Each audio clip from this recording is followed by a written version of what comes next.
bom dia. É um prazer estar convosco esta manhã de sábado. É um prazer estar convosco para juntos refletirmos um pouquinho sobre aquilo que estamos ao longo desta semana, a morte e a ressurreição, percebermos quais são os ensinos de Cristo acerca desta matéria para cada um de nós. É verdade que eu estou feliz por poder estar convosco esta manhã, mas também tenho que o confessar que oro para que o Senhor possa resolver aquilo que impede que cada um de vós possa juntar-se nas suas igrejas para congregarmos juntos no dia de sábado. Oro para que o Senhor possa verdadeiramente resolver isso, para que rapidamente possamos juntos louvarmos o nome de Deus. Vamos iniciar este estudo fazendo uma pequena oração. Bondoso Deus, muito obrigado, Senhor, pelos teus ensinamentos. Muito obrigado, Senhor, pela tua palavra. Ajuda-nos, Senhor, a compreendê-la, dá-nos o poder do teu Espírito para a entendermos e para verdadeiramente, Senhor, a vivermos na nossa vida. Toma-nos nas tuas mãos, Senhor, abençoa-nos nesta hora e permite, Senhor, que os momentos que vamos aqui passar possam ser benéficos e que possam ser, Senhor, para nos aproximarmos mais de Ti. Te pedimos, te agradecemos tudo em nome de Jesus. Amém. A palavra do Senhor diz-nos que Jesus é a ressurreição e a vida. Ele diz que quem crê nele, ainda que morra, viverá. É verdade que esta semana estudamos sobre a morte e sobre a ressurreição, mas antes de falarmos sobre a morte, eu gostava que relembrássemos um pouquinho como foi criado o primeiro ser humano. E encontramos esse relato em Gênesis 2:7 e diz: "E formou o Senhor Deus o homem do pó da terra, e soprou nos seus narizes o fôlego da vida, e o homem foi feito alma vivente." Então, a Bíblia diz que o primeiro ser humano foi criado por Deus a partir do pó da terra. Imagino que Deus tenha inclinado-se perante a terra, tenha moldado ali o homem e soprou o fôlego da vida. É a junção da parte física com o sopro da vida dado por Deus que faz com que aquele molde, aquele boneco feito no pó, seja transformado, seja feito alma vivente. É verdade que a teoria do dualismo, vindo da filosofia grega, ensinava que a alma era algo que já existia e era colocado dentro do corpo humano. E quando o homem morria, essa alma era libertada desse corpo e era libertada a algures para qualquer área. Mas a Bíblia não ensina isso. A Bíblia diz que não foi dada uma alma ao homem. A Bíblia diz que o homem é uma alma vivente. Quando se junta o pó da terra com o fôlego da vida que Deus soprou nas narinas daquele boneco, então foi transformado e feito numa alma vivente. Ou um ser vivo, como dizem outras traduções. E a pergunta é: será que a alma pode morrer? Em Mateus 10:28, em Ezequiel 18:4 diz que a alma que pecar, essa morrerá. Ou seja, não há dúvidas, não há aqui interpretações que nós possamos fazer.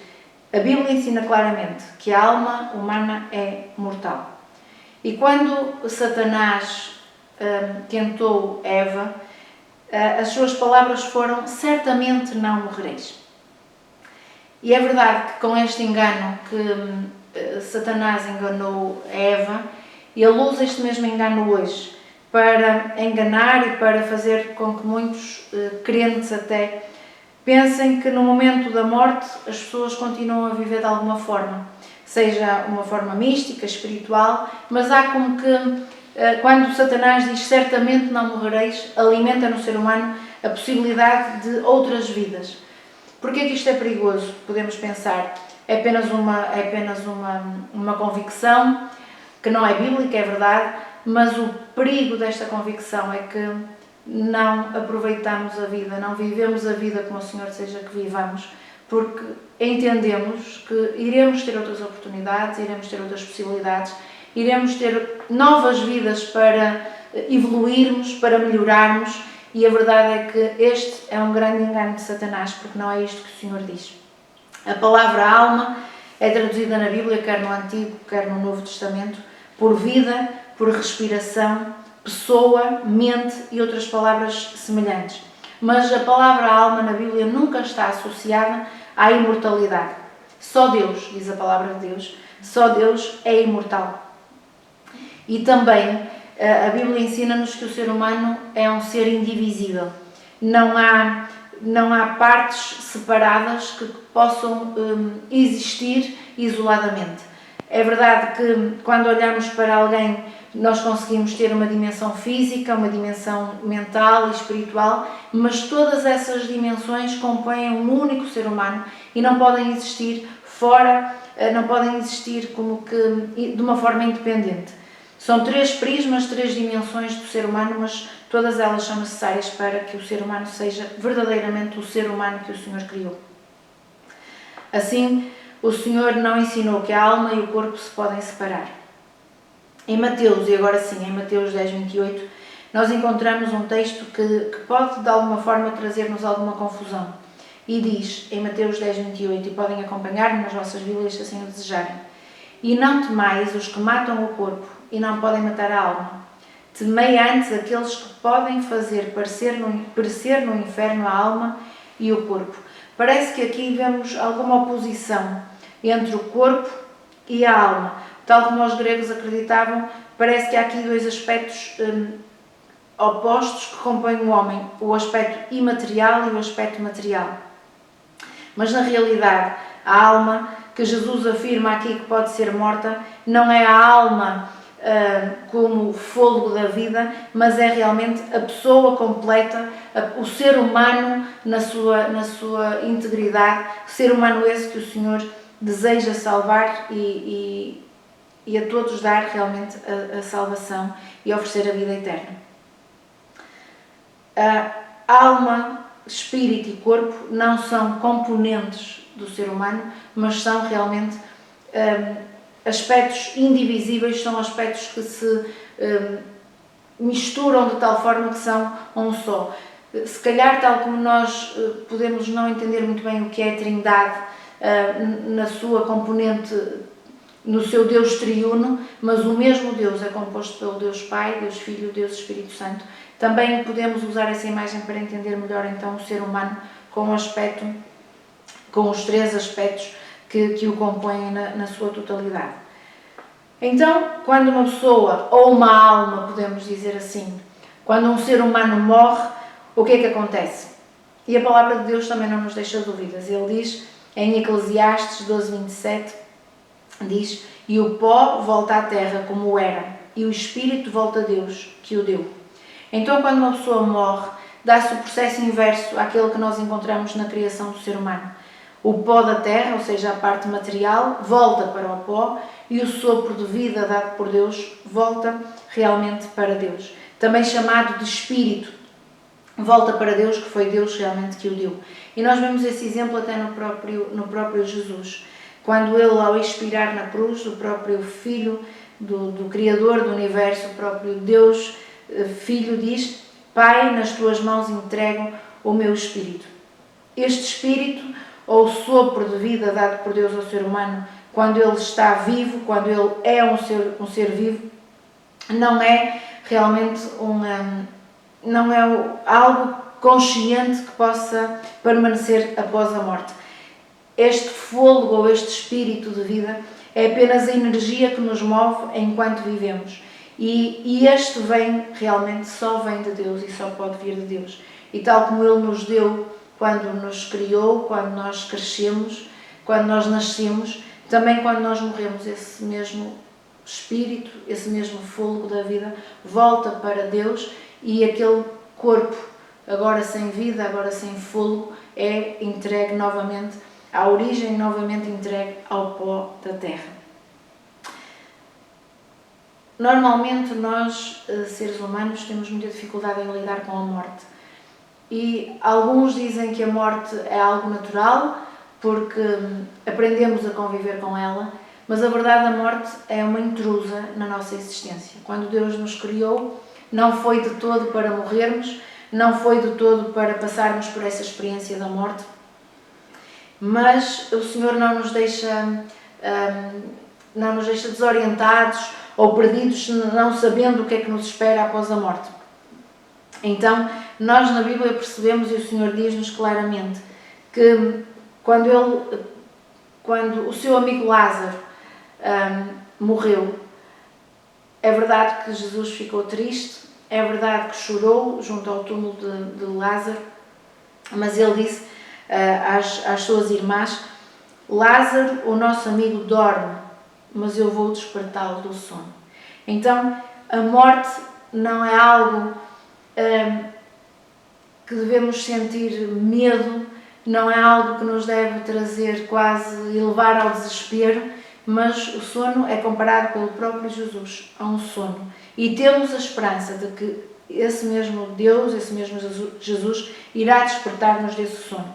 Em Eclesiastes 9, versos 5, 6 e 10, também encontramos algo muito interessante. E diz: porque os vivos sabem que hão de morrer, mas os mortos não sabem coisa nenhuma, nem tampouco eles têm jamais recompensa, mas a sua memória fica entregue ao esquecimento. Até o seu amor, o seu ódio e a sua inveja já pereceram, e já não têm parte alguma neste século, ou coisa alguma do que se faz debaixo do sol.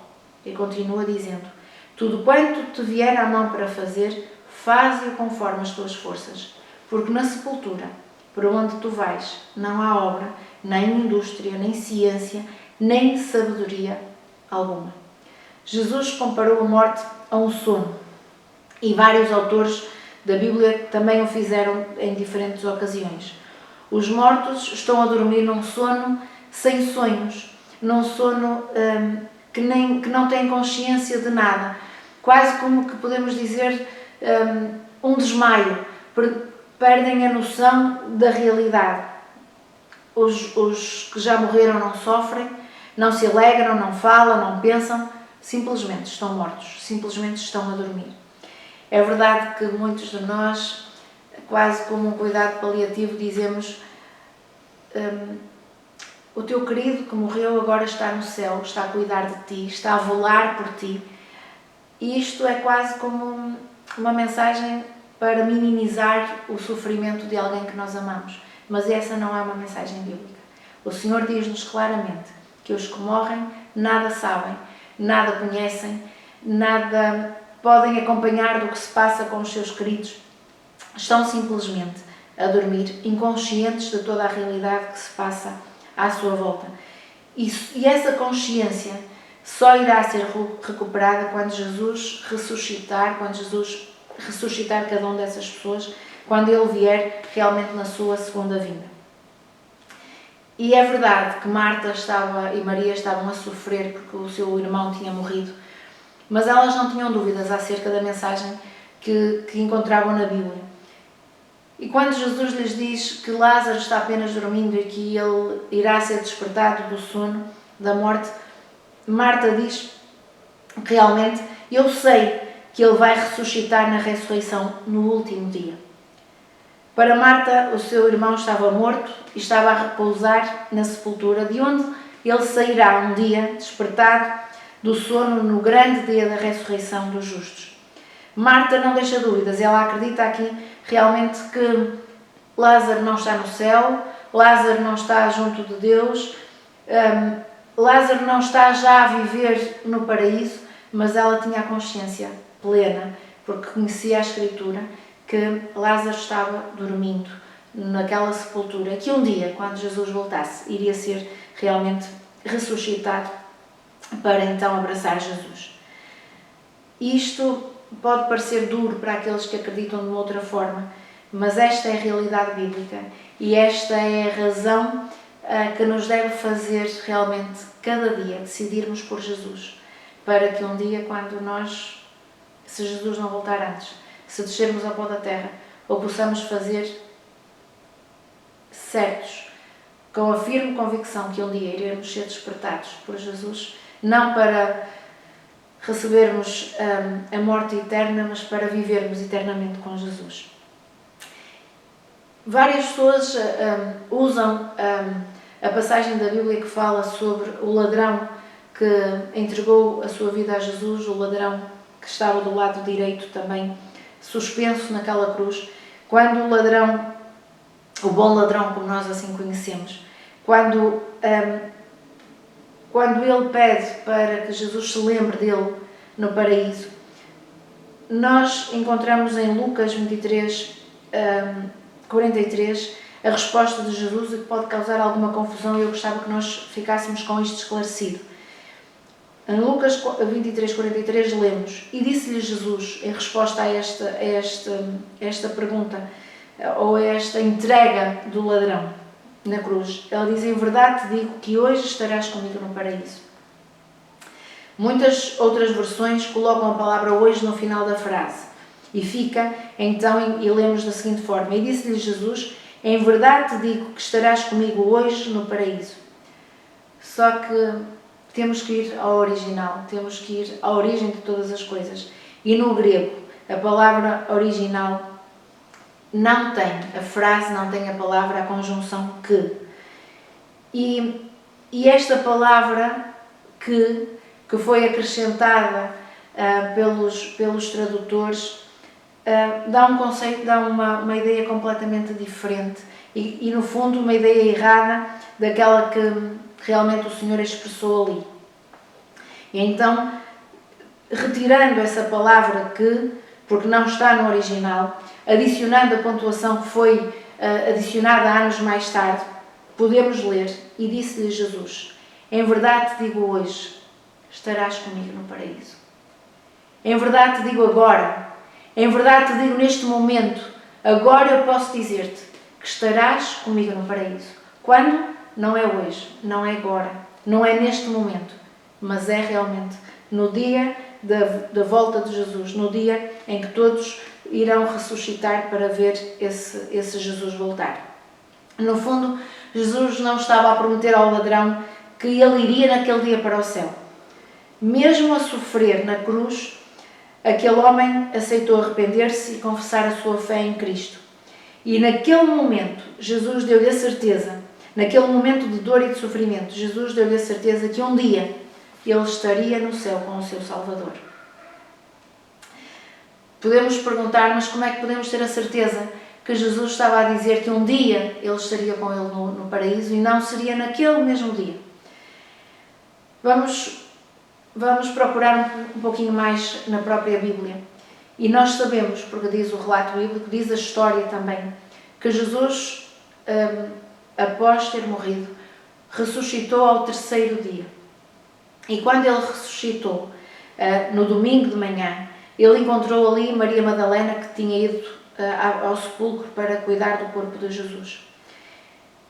E logo após a sua ressurreição, no domingo de manhã, Jesus disse que ainda não tinha subido ao Pai, para que Maria não o detivesse, porque Jesus ainda não tinha subido ao Pai, e por isso, se o próprio Jesus ainda não tinha subido ao Pai no terceiro dia após a sua morte, então, no dia em que o ladrão morreu, também na sexta-feira, juntamente com Jesus, ele não poderia estar no paraíso, porque o próprio Jesus ainda não tinha subido ao Pai.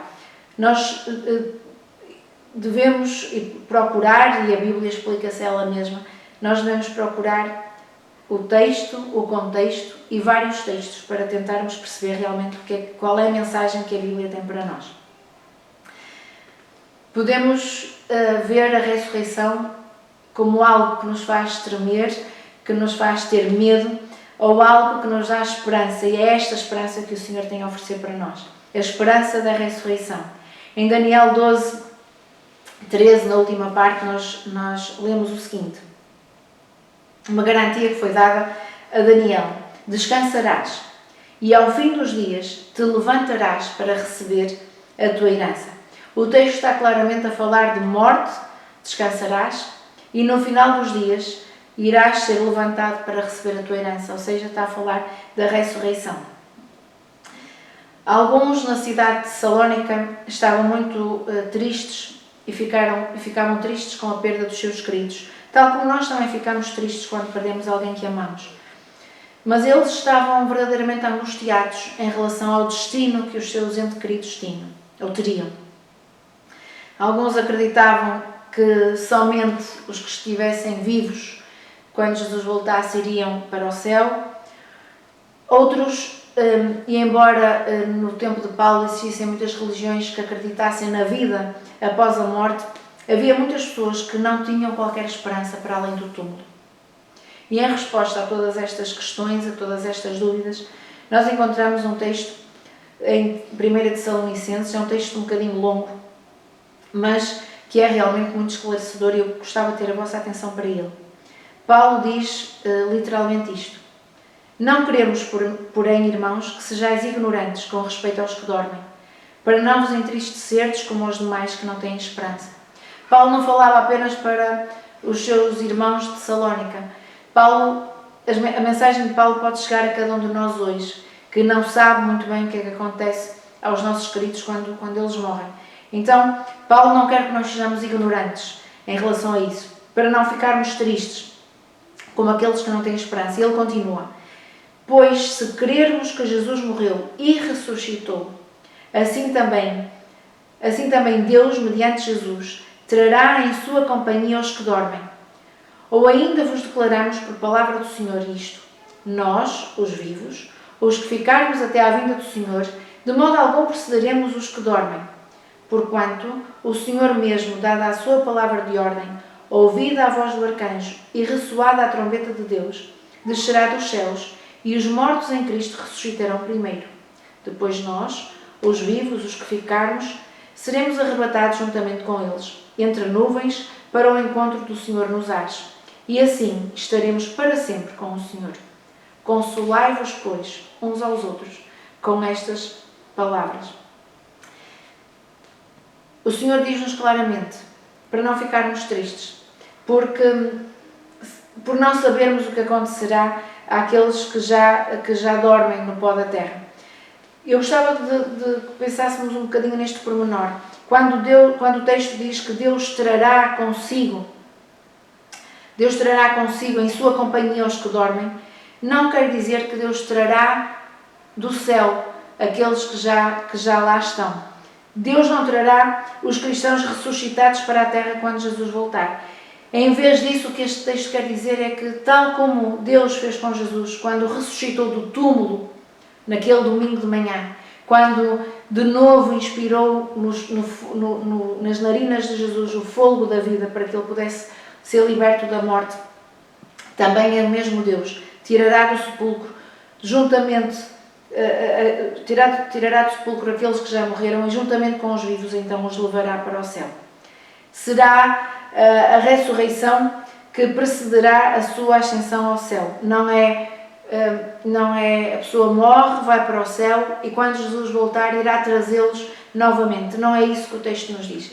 Jesus irá retirar, irá libertar do túmulo aqueles que já morreram e, juntamente com os que estão vivos, então ascenderá ao céu. E a ressurreição do próprio Jesus, a ressurreição daqueles que, na altura da ressurreição de Jesus, também foram ressuscitados, é prova de que um dia Jesus voltará para cumprir aquilo que prometeu. Esta ressurreição será o prenúncio daquela ressurreição que ocorrerá na segunda vinda. O que é que Jesus prometeu àqueles que acreditam nele? Na verdade vos digo, que aquele que crê em mim terá a vida eterna. Jesus prometeu que no último dia vai ressuscitar todos aqueles que acreditam nele para que possam viver eternamente. Este ensinamento é patente em muitas passagens da Bíblia e revela realmente que os mortos vão ressuscitar no momento da segunda vinda de Jesus. Irmãos, durante muito tempo eu não gostava de ir a cemitérios, não porque me causasse algum medo, mas não gostava, achava que era um sítio vazio, um sítio triste, até que alguém partilhou comigo que o sítio que gostava de estar quando Jesus voltasse, se ainda estivesse viva, era estar no cemitério, porque iria ser um espetáculo único, ver os túmulos abrirem, ver aqueles que um dia desceram ao pó da terra serem ressuscitados por Jesus. É esta esperança, irmãos, que nos deve animar, que nos deve dar força para enfrentarmos as lutas e as dificuldades da vida.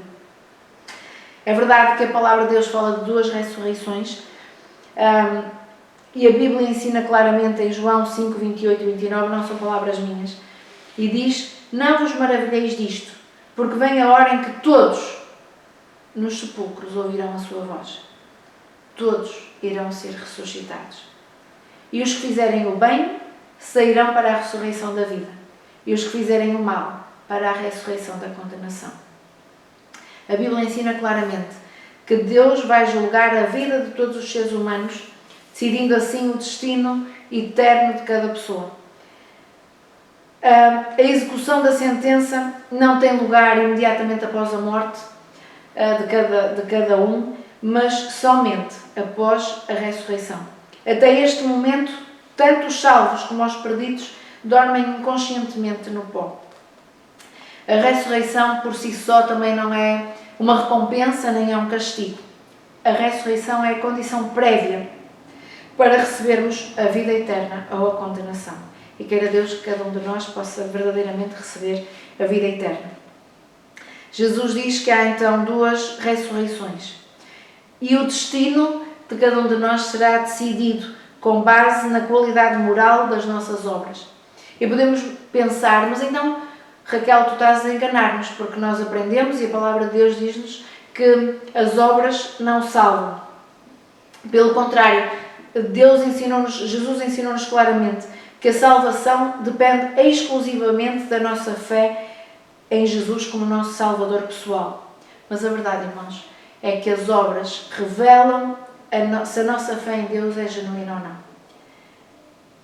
Não são as obras que nos salvam, é verdade, mas as obras revelam se nós temos o nosso coração em Jesus, ou se pelo contrário, fazemos essas obras apenas na nossa força, apenas no nosso valor, apenas confiando só na nossa capacidade para nos salvarmos a nós mesmos.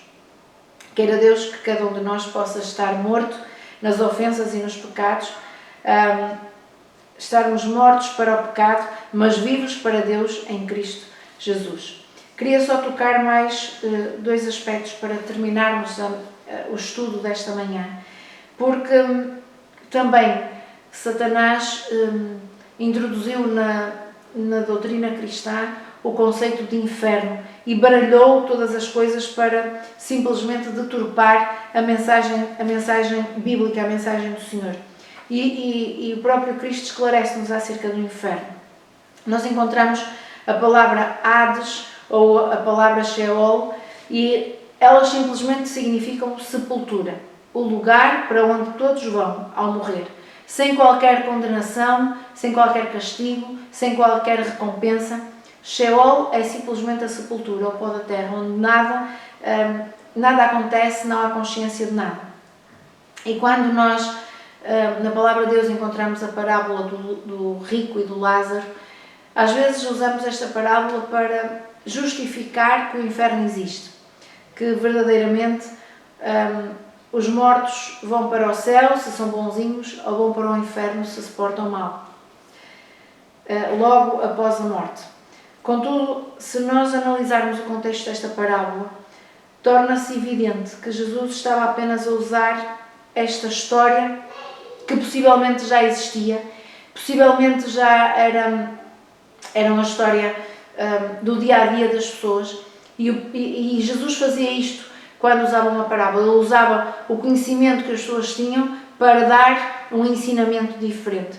Então, Jesus não está aqui a defender a existência do inferno com esta parábola, ele está simplesmente a avisar cada um de nós acerca da importância de nós vivermos a nossa vida, esta vida que temos nesta terra, da forma como o Senhor deseja, ou seja, aproveitando a vida que Deus nos dá para nos arrependermos daquilo que fazemos de errado, para encontrarmos em Jesus o nosso Salvador pessoal, para que possamos,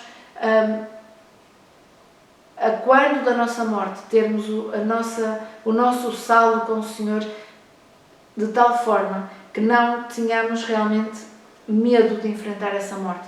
Porque o que a parábola nos diz é que depois de morrermos, não há nada que possamos fazer, não há qualquer mudança após a morte, não há qualquer coisa que nós, mortos ou os nossos queridos, possam fazer para alterar a nossa condição. Nesta parábola do Lázaro e do rico, que nada tem a ver com a personagem, com o amigo Lázaro que Jesus amava, este Lázaro da parábola é uma personagem apenas, é alguém fictício, é alguém que não existia realmente, mas quer a parábola do Lázaro e do rico, quer a ressurreição de Lázaro, do homem Lázaro, do irmão de Marta e de Maria, ensinam realmente a verdade acerca da morte, a verdade acerca do paraíso ou do inferno. Vamos fazer este exercício. Quando Jesus ressuscitou Lázaro, Jesus disse simplesmente: Lázaro, sai para fora. Sabemos que Lázaro era alguém muito próximo de Jesus, era alguém que verdadeiramente tinha em Jesus o seu amigo, o seu salvador pessoal. Então, queridos, não é difícil para nós imaginarmos que Lázaro, após a morte, se tivesse logo a sua recompensa, ele certamente estaria no paraíso. Agora imaginemos o que seria Jesus chamar Lázaro, que estava no paraíso, chamar Lázaro para a dura realidade da vida nesta terra. Seria injusto que Lázaro saísse do paraíso para novamente regressar a esta terra. Assim como que se acreditássemos que Lázaro estava no inferno, porque não tinha entregue a sua vida a Jesus, certamente Jesus iria querer que ele usasse a sua experiência para contar os horrores que tinha visto nesse local, para que outros pudessem apreender e perceber que não era aquele o destino que queriam para si. Mas a verdade é que Lázaro não contou nada. Lázaro não relata nada daqueles 4 dias que teve sepultado, porque verdadeiramente Lázaro não tinha consciência de nada do que se passou, nem do tempo, nem do que as irmãs passaram, nem do sofrimento que elas estavam a viver. Lázaro não tinha consciência de nada do que se estava a passar ali. Temos 2 Lázaros, o Lázaro amigo de Jesus, o Lázaro real, o Lázaro irmão de Maria e de Marta, que foi ressuscitado e que nos ensina a realidade da morte, ou seja, Lázaro ensina que dormiu e ressuscitou apenas, e Lázaro, a personagem da parábola, o Lázaro fictício, mostra-nos realmente a crença equivocada da morte.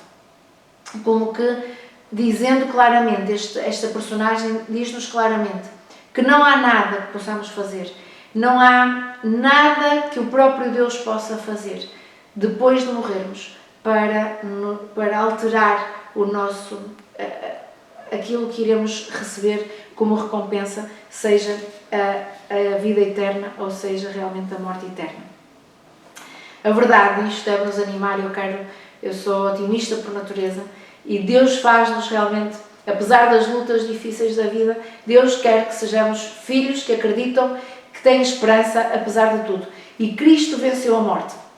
Então isto, irmãos, deve-nos fazer ter esperança, deve-nos fazer felizes ainda nesta terra. E encontramos em 1 Coríntios, este é o último texto, 1 Coríntios 15, 17 e 20 diz: E se Cristo não ressuscitou, então é vã a vossa fé, e ainda permanecereis nos vossos pecados. Mas agora, Cristo ressuscitou dos mortos, e foi feito as primícias dos que dormem. Irmãos, não precisamos apenas nos basearmos na Bíblia para percebermos que verdadeiramente Jesus existiu nesta terra, que verdadeiramente Jesus morreu naquela cruz e verdadeiramente Jesus ressuscitou ao 3º dia. A história comprova isto mesmo. Então, se agora acreditamos que Cristo ressuscitou dos mortos, então acreditamos que Jesus venceu a morte. Acreditamos que Jesus quer oferecer a cada um de nós essa mesma vitória pela morte. Ao morrer sobre a cruz, Jesus colocou a sua vida nas mãos de Deus, com a certeza de que o Pai não se esqueceria dele.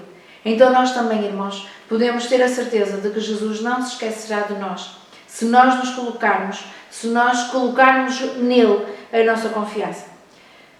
Não sabemos o que nos espera o dia da manhã, mas se tivermos que adormecer o sono da morte antes de Jesus voltar a este mundo, no momento da sua vinda, no momento da segunda vinda, Jesus irá despertar-nos, irá despertar os nossos queridos que também já a morte nos fez separar, e iremos viver para sempre com Ele, com aqueles que amamos também. Iremos poder ver face a face a pessoa que morreu naquela cruz para nos dar a vida eterna. É esta a minha esperança, e só depende de nós, queridos, porque O que havia a ser feito pelo próprio Deus já foi feito. Jesus entregou o seu Filho, aquilo que de melhor Ele tinha para que nós pudéssemos ter a vida eterna. Então, tudo o que havia a ser feito pela parte de Deus já foi feito, já foi cumprido. Resta-me a nós, resta-me a mim, a si, aceitar o investimento que o céu fez para cada um de nós. E a verdade, irmãos, é que nós somos muito, muito, muito especiais para Deus.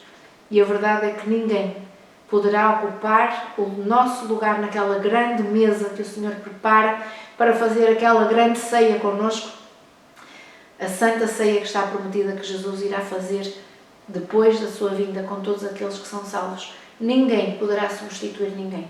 Então, irmãos, eu oro para que a morte de Jesus, para que a ressurreição de Jesus possa fazer a diferença na nossa vida, possa ser válida na nossa vida, para que um dia, quando Jesus voltar, nós possamos ressuscitar para receber o galardão, para receber a vida eterna que Jesus tem a oferecer a cada um de nós.